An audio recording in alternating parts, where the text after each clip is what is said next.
A year ago, I never thought that I would be reading this. But I'm knee deep in book 3 right now with 4, 5, 6, and 7 on the way. Mind you, I have watched one episode of the anime. I'm going to finish all of this before I dive into the anime. I'm thinking about watching that on Patreon. Maybe check that out if you want. Not sure. Anyway, here we go.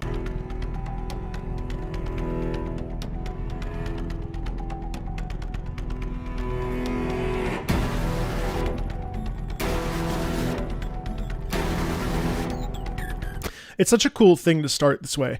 We start with long patterns. Bom, people, people, people, bom. And what does that do? Well, it essentially sets the stage, right? It sets us up. This is the opening.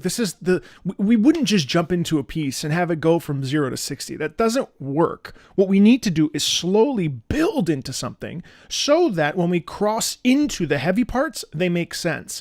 No good piece of music, generally speaking, of course, starts with intensity right off the bat. Now, unless there's an intended purpose for it, sure. But in general, especially when we're looking at a suite is in fact just a series of musical numbers played in succession. We have this in classical music all the time. The Nutcracker suite, the Carmen suite. So there's a bunch of options like this. So naturally, this is the beginning. This is the sun rising, if you will, as we move into daytime. Now, also, friendly reminder that I don't know any of the contextual clues.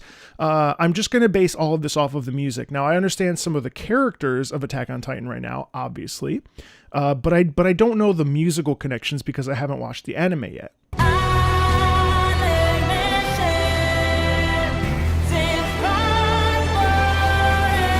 The reason why this works so well and the reason why this is so powerful is, first of all, she's singing in complete vibrato-less sound. Like, this is like a pure unadulterated scream almost. It's a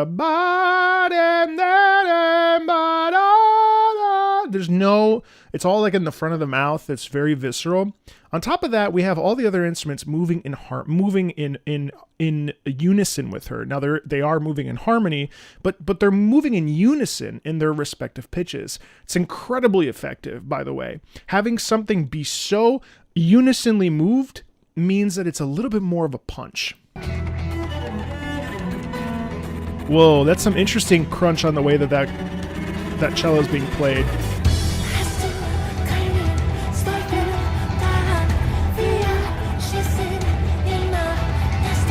What's amazing about this whole thing is the fact that basically as she's whispering this whole concept musically, she's just saying words while behind her technically is a chorus that's somewhere. And again, we have unison movement, but it's so evocative to have the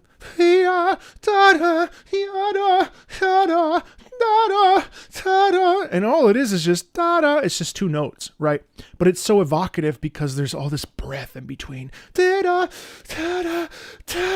a breathlessness in there that's really evocative, and it's really, really powerful, and it really does feel like we're at the end of our rope, so to speak. You know what I mean? Now it's slightly louder, so it's a little bit more intense.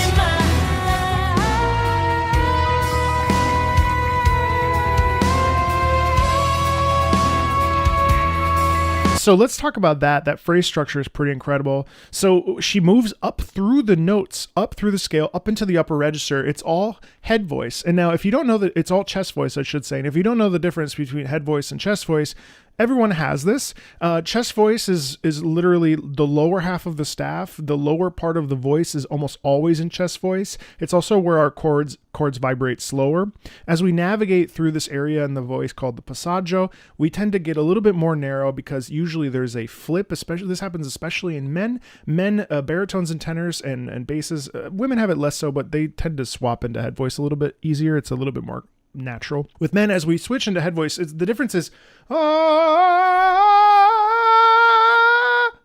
that's like me trying to bring my chest up. Here's head.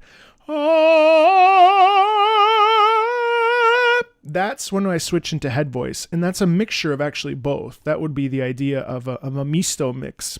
Anyway, it doesn't really matter, but the point is here, this is really raw and visceral because of the fact that as she moves through the scale up, it's completely natural and completely wide and open, and there's no sort of affecting. It's very a very organic sound. Like she could have flipped into head voice there, but instead she went just straight ahead, and it's still all in the front of the mouth. And then it ends with this sort of like almost on the edge of the chords. This has an improvisational vibe to it. The cello's kind of just doing its thing. There's a bit of dissonance in here as well, which I think highlights the stress and terror of living in this time period. That bass is going for it. And I think too here, the bass going for that like this is really exciting, because the bass is sort of like preempting the danger of the Titans coming across the wall and seeing that Colossus Titan for the first time, again based on the manga, not the anime. So like there's a bit of this, and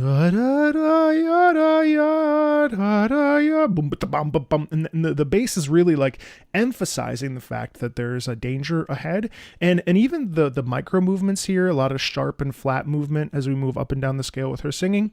Again, that builds suspense and it builds fear. And it is a bit loud, so there's a kind of a cacophonous sound quality to this. It's very much like whoa. There's no like stable element to this. It's all sort of in your face, and it's interesting.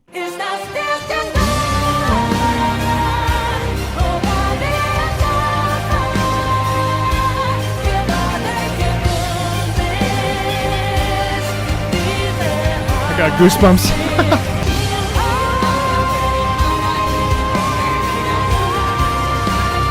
Oh, hell yeah, girl.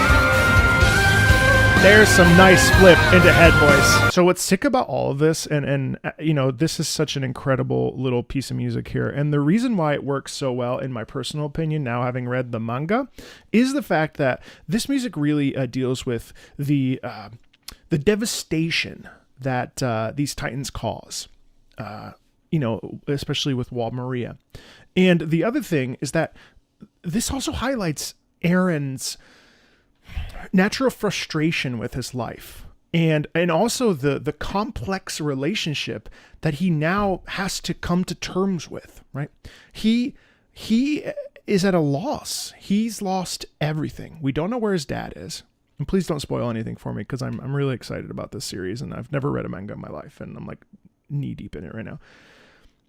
You know, he only really has Mikasa as his companion and his friend and his like trusted confidant. He has Armin, sure, but that relationship is different. He's really alone. And for a long time, as we sort of get to know him and get to see him become something, become what he becomes, there's an inherent clash of like his ideals, because he's like, how in the hell is it that I can somehow become a Titan when I've sworn to kill every last one? I am the very thing that I was most disgusted by in this world, right? And so that music there is so confusing to him, because musically it's saying like, this is a terror beyond terrors, and you are that terror to me anyway, right? And again, I don't know where this plays in the anime, so like that's a whole separate experience. But it's such a, I really feel like this piece, having listened to this now the second time with this particular version, this really feels like it's Aaron's like mental state. And I mean, imagine you hate something for so long and it devastates you. You watch it kill your mother. And then you in turn are the very thing that you'd hate and are disgusted by. And then you go on to find out that people that you trusted in your regiment are also the very thing you hate and are disgusted by. And so that piece right there, to me, really symbolizes the bleakness of this world, and I think also too that's why Attack on Titan is such a page turner, because there is so much in here. Every single episode, every single book, every single chapter, every single page has something that will keep you moving. There's never any boring bits. It moves at such a fast pace, especially the manga. And you're left feeling like, oh my God, what's happening? And I remember I just started book 3 and I finished book 1 and I was like, what? A second time? Or it was like book 3. It was at the end of book 2 where it was like, oh my God, what's going to happen? I didn't have the colossal book 3 yet. And so I was like, oh God. And that brutality of this world is so in every single page. And it's in the deformity of the Titans and the different Titans that there are. And like, you know, it's like, it's crazy. It's crazy.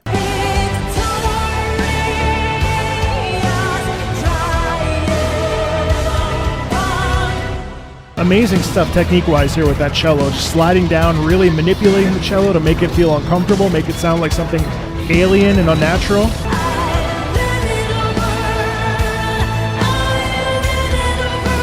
Something really cool worth pointing out is there's a lot of descending lines here.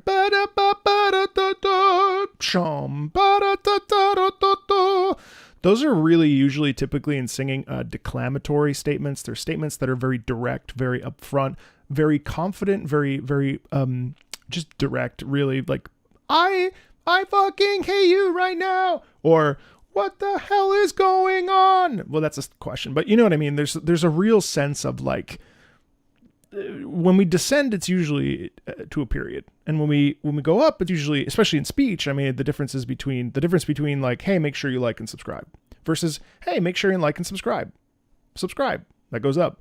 That becomes a question, and so it's a different inflection, and we have that in singing as well.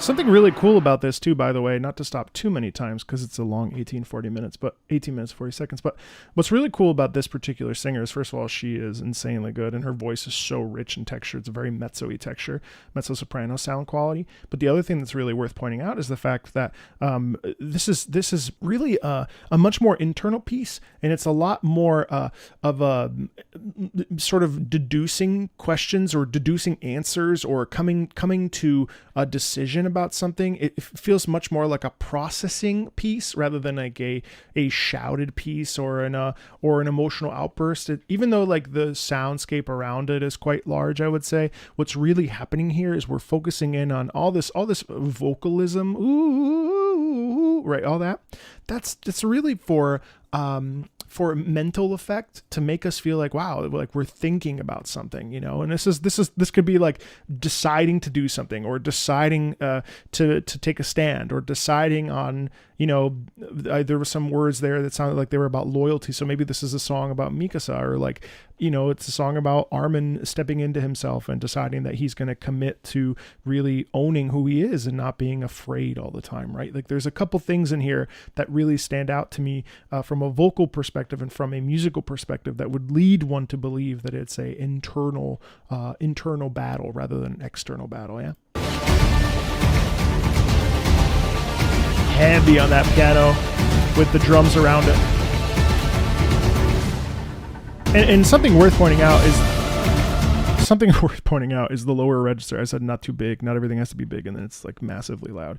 But one of the cool things about this especially is when we play in the lower register of the piano, to my ear, is very, very, very heavy. And I think because of the fact that there's this percussive element to the piano, you know, inside there's hammers and those hammers strike the wire and the chord, and it plays the note.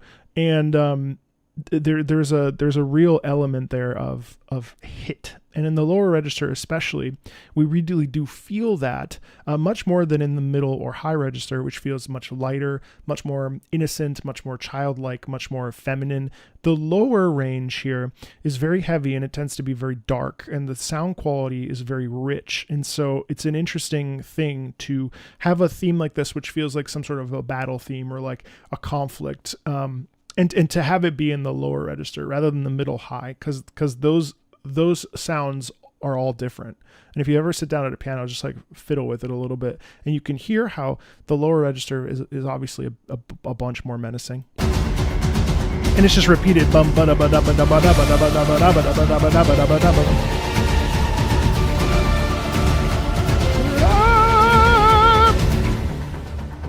Nice, a bit of reset.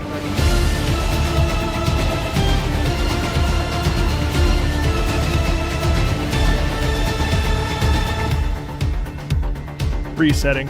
Also, we should talk about that. Da da da da da da.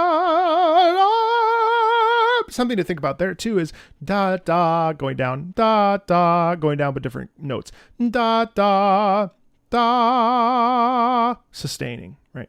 And the sustaining is really where the power is. But again, it's all like a bit of a slow buildup. And naturally, there's a real sense of expression and release when we're sustaining something at the upper end of the register after doing everything kind of stepping down. You have to also think about that. Active listening is all about looking at things, hearing things, and then deducing our own interpretations and our own feelings based on what we're hearing.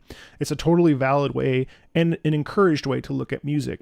And while I know that this music is so deeply connected to the anime of Attack on Titan for good reason, it's also important to listen to it and say, okay, well, why do I hear the singers go down like that? What does that feel like to me? And oh, when the singers go up into the upper register, what does that represent? It's really important for you to do that, no matter what your age is, because that's where we can more deeply connect to music on our own terms, as well as enjoy it with the context.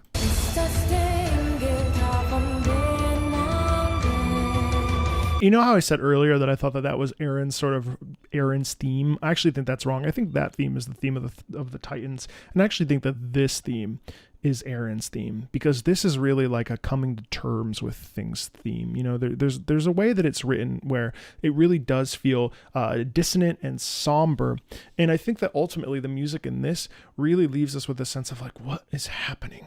Where do I turn from here? How do I function in this life? What the hell do I do now? Right? Those are the questions that I hear when I hear this music, and that's what comes up to me mentally. I'd be curious to know what you think about this mentally as well. But so for me, this is because it's also like a slight variation on that original theme, a minor version of it or something. But the sound quality really like is slumped over, hunched over, lost, confused. I've watched all of my friends die. Marco died tragically. You know, I was really bummed when I saw that Marco died, because I was like, really? Marco? Really? Shame. In case you didn't realize that my name's Marco. Point is, that is the sound quality that I hear. This really feels like Aaron's theme of like picking up the pieces and being like, what the hell do I do? You know? It's also very pretty legato compared to the other rhythmic stuff. Long sustained lines. A lot of doubling in these pieces. It's so impactful to have doubling. Big break.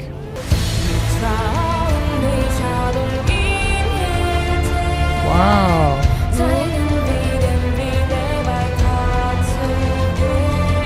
I actually love that. So melodic, so distraught. You see what I mean about the upper register of the piano? Now it's much brighter and warmer, right? And the cello is like actually playing, not distorting itself. This feels like about the friends along the way and how we're going to choose to commit to each other and look out for each other. And we've got this together, you know? We're unified in our common cause to fight against the Titans, no matter what. We are the Survey Corps. We don't give up. We don't leave anybody behind.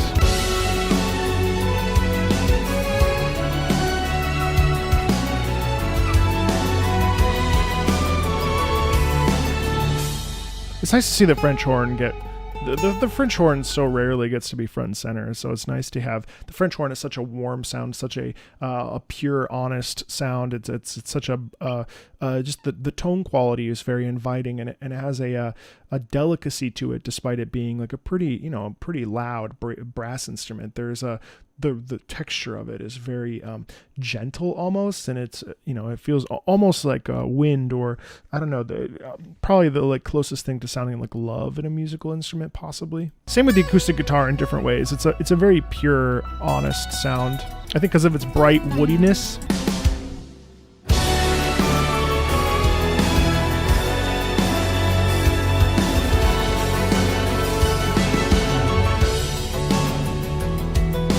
Tons of hope in that sound too.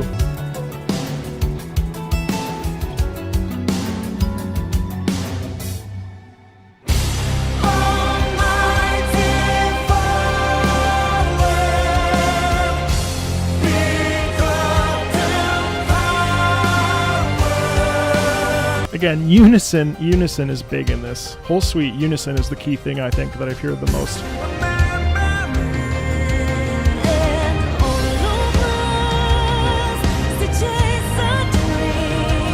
If I were going to guess, so we have a female and a male singer. So in my mind, this represents Mikasa and Eren. And it sounds to me like they're singing two different lyrics. And it sounded like the male was singing, "Father, please remember me," which, okay, don't spoil anything in the comments. But it seems to me like Mikasa and Eren have two different ideals and two different purposes. And they're both trying to connect, but they're almost like two ships in the night. They're very separate. They're very isolated from each other. It's very interesting. But they do sing in unison, though. So like I feel like their cause is the same, but maybe, I don't know. I'm just speculating. I'm theory crafting. Don't spoil it.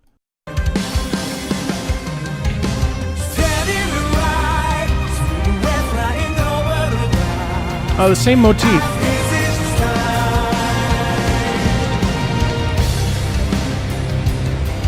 I think what I said earlier is wrong because they do end up singing in unison. And usually when two people are singing together at the same time in unison, usually means that they're connected. I mean, that's a standard protocol, at least in opera. Who knows how it is here. The one thing that I really am noticing about Sawano's writing style, and I've heard a decent bit by now, is the fact that it's very hard on your sleeves. It's very loud. It's very boisterous. It's very like in your face. But beyond all that, I think it's very honest. And I know I've mentioned that about a couple different instruments, but I think the reason why they sound that way in this particular setting is because of how they're set musically.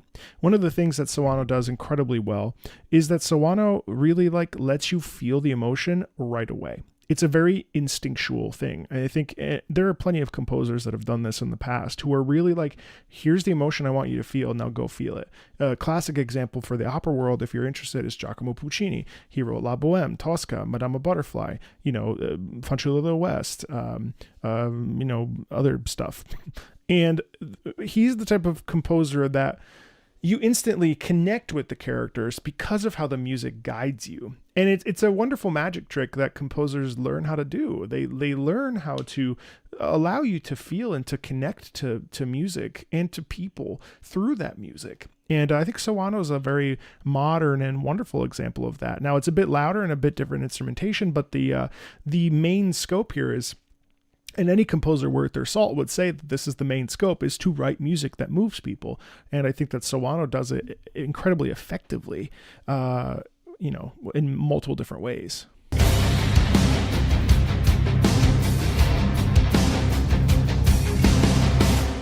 Wow, terrific stuff. That's so good. Is there anything else? I don't think so. Just the names of the people. Oh, Before Lights Out, Attack on Titan, TT. Okay. Really cool stuff. And Sawano himself is at the piano. That's really dope. I mean, this is insane. I mean, this is such good stuff. And really, musically, I think it does such a great job of highlighting and drawing attention to emotion and to conflict and all the things that make the humans of this story so strong, hopeless, powerful, afraid, with moments of joy and glimmers of possibility.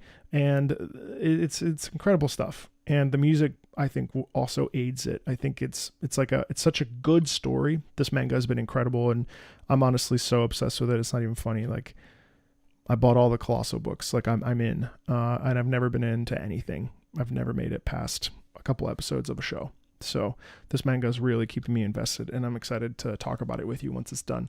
We'll see about streaming Attack on Titan over on Patreon. Feel free to subscribe if you want to support the channel by all means. And thanks a ton, and I'll see you later.